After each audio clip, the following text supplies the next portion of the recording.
Salve galera, o Libertário aqui mais uma vez, trazendo mais um vídeo para vocês.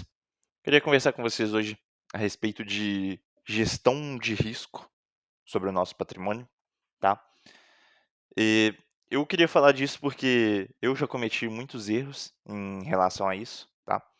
E acredito que vocês possam vir a cometer esses erros em algum momento também, caso vocês sejam investidores mais inexperientes, tá?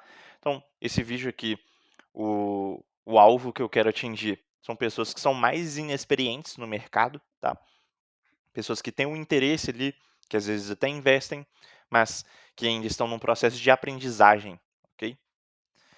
Então, o que eu queria falar com vocês é que a gestão de risco, ela é difícil de ser aprendida, tá?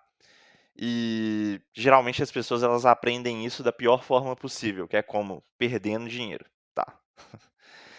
Então, o que é a gestão de risco? É você adequar o seu portfólio ao seu perfil de risco, tá? E geralmente as pessoas, acho que o maior problema acaba sendo esse, é que quando a pessoa ela começa a investir, ela vai descobrindo lá quais são as ferramentas, quais são os ativos possíveis de se entrar, de se adquirir. Elas olham para ações, por exemplo, e elas percebem o potencial que as ações têm, ok? E elas querem, digamos, por exemplo, colocar todo o patrimônio delas em ações. Muitas vezes, ideologia também pode arrastar para isso de alguma forma, no sentido de que vocês vão ver muita gente aí falando que a inflação ela é a expansão do M2. Então, eles pegam o gráfico do M2 e olha lá a expansão daquele cara e eles querem dizer que aquilo é a inflação. E se eles estão partindo do ponto de vista austríaco, eles até têm uma certa razão, porque o M2 ele não é exatamente a base monetária, tá? Mas, enfim, eles têm parcialmente razão no sentido de que a expansão do ponto de vista austríaco, né? A inflação, desculpa, ela é o quê? Ela é a expansão da base monetária desde que não tenha aumento da demanda pela moeda e não tenha nenhum bem correspondente, tá? Então, aquela moeda ela foi criada do nada, não teve aumento de demanda, nem teve bens correspondentes sendo criados, ok? Então, isso é inflação do ponto de vista austríaco. Tá, mas tem uma diferença entre isso e perda de poder de compra, tá? A perda do poder de compra ela vai surgir ali do aumento geral dos preços, né? Então, ela é uma consequência da inflação, mas são coisas diferentes, né? Então, não é porque a inflação foi de, digamos, 20% que a perda do poder de compra ela vai ser necessariamente 20%. Pelo contrário, geralmente ela vai ficar ali abaixo desse valor, tá? E talvez em alguns casos excepcionais ela possa ficar até acima, beleza?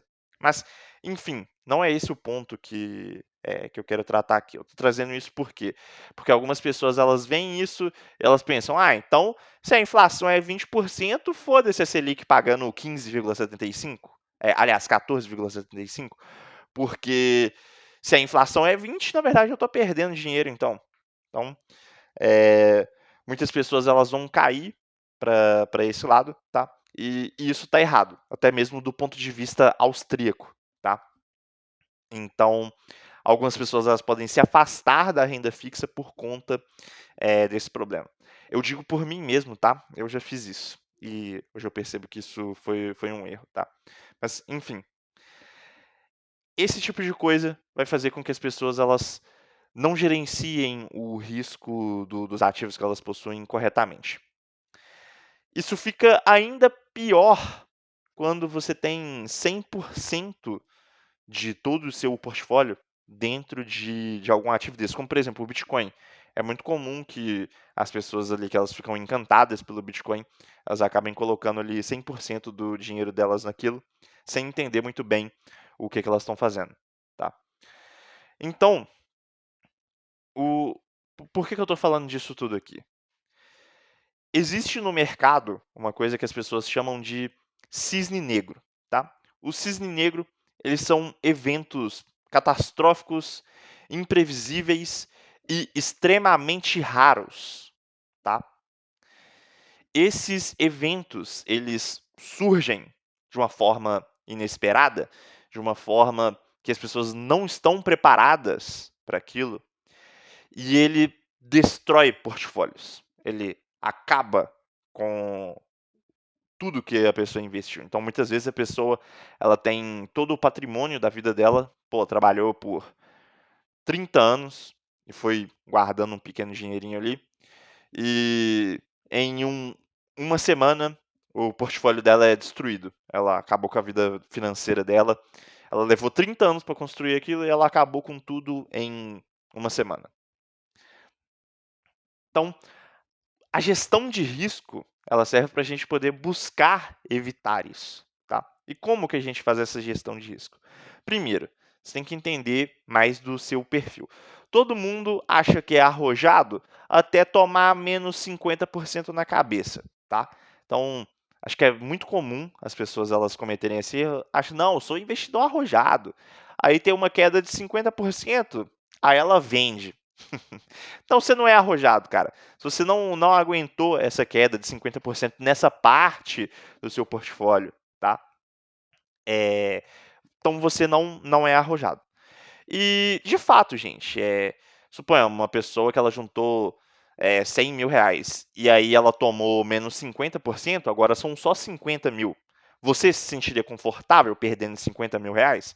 Acho que a maioria das pessoas não se sentiria confortável, por mais que seja um prejuízo virtual, tá? Por mais que o prejuízo não tenha se realizado, você não tenha vendido, esse prejuízo, mesmo virtual, quando ele é muito grande, ele causa uma dor muito grande ao agente, tá?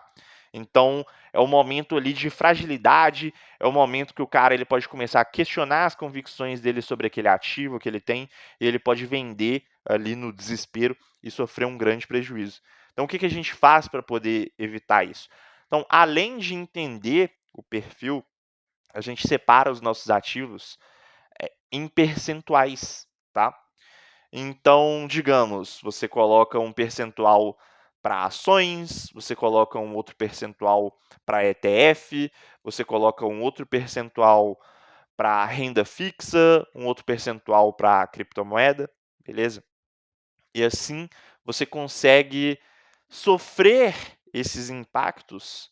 Então, o cisne negro, ele vai acontecer em algum momento, tá? Mas se você tem uma distribuição correta dos seus ativos, o cisne negro, ele deixa de ser um pesadelo, ele pode vir até a se tornar uma oportunidade. Então, eu vou falar um pouco da questão da renda fixa aqui. Eu rejeitava muita renda fixa, eu não gostava de renda fixa. Eu tenho um perfil mais arrojado sim, tá? Já sofri grandes quedas no mercado e isso não me fez sofrer tanto assim, tá? Então meu perfil, ele é sim mais arrojado. E ainda assim eu tenho que ter parte do meu patrimônio em renda fixa, porque esses eventos eles vão acontecer. Por exemplo, digamos, uma pessoa que ela está muito encantada pelo Bitcoin e ela tinha 100% do patrimônio dela em Bitcoin. Foi comprando lá no ano passado, comprou em 120, comprou em 110, comprou em 100, comprou todos os preços altos que você imaginar, e agora ela está tomando ali quase uns 50% na cabeça. Essa pessoa ela não está confortável com isso, ela está sofrendo ali por conta disso.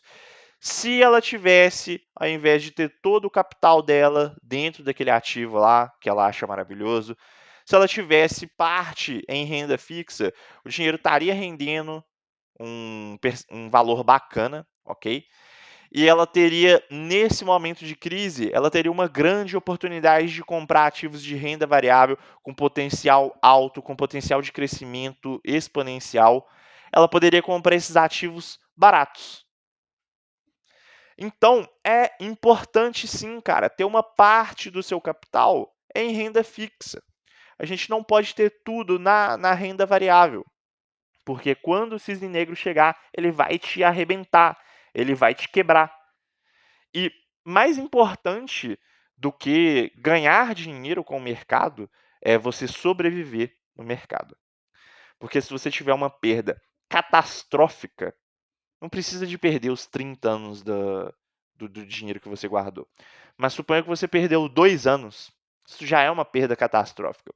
Isso pode, inclusive, te afastar do mercado, fazer com que você não queira mais investir e que você passe a torrar todo o seu dinheiro, viver uma vida financeira menos responsável. Então, é importante conhecer o seu perfil e é importante determinar percentuais na sua carteira que dizem quanto que você tem de cada ativo dentro da sua carteira. Também determinar qual que é o percentual máximo que você vai ter de um ativo dentro da sua carteira. Porque, digamos, você coloca lá, não, eu quero ter 30% em ações. Beleza. Você vai ter lá os seus 30% em ações. Você vai colocar esses 30% dessas ações em uma única ação, em 2 ações. Você vai ter 2 ativos com 15% cada. Imagina, você toma. Uma empresa ela pode vir a quebrar, qualquer empresa pode vir a quebrar. Se você perder 15% do seu capital, se você perder 30% do seu capital, você vai ser confortável? Se você estiver confortável com isso, tudo bem. Mas eu duvido muito, sendo sincero. Eu que eu tenho um perfil mais arrojado, eu duvido muito que você vai se sentir confortável perdendo 30% do seu capital.